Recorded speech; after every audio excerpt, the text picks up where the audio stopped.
Welcome to Single Serve in Excel. Today we're going to talk about sorting a pivot table.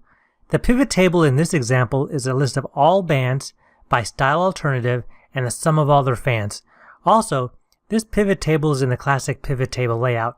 On how to change the pivot table to the classic layout, click on the link below for that tutorial. And as always, a link to the dataset is available for download so you can work alongside this video.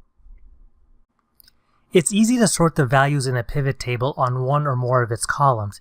If we wanted to sort the band names in descending alphabetical order, start by clicking on the autofilter button for the column you want to use in the sort. You have the options of sort A to Z, which is ascending order, smallest to largest, or sort Z to A, which is descending order, largest to smallest.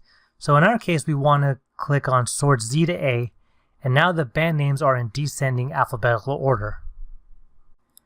But what if you want to sort the band names in order of most fans to least fans? Click on the autofilter button next to the band name, but this time click on more sort options.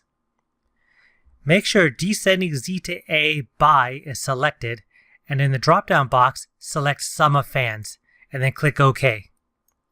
Now you can see that System of a Down has the most fans, and the least fans are for Quiet Child, Headphones President, and Soundcrawler. If you have any questions or suggestions for future videos, leave a comment in the section below. Also, like and subscribe and click the bell icon for updates on new videos.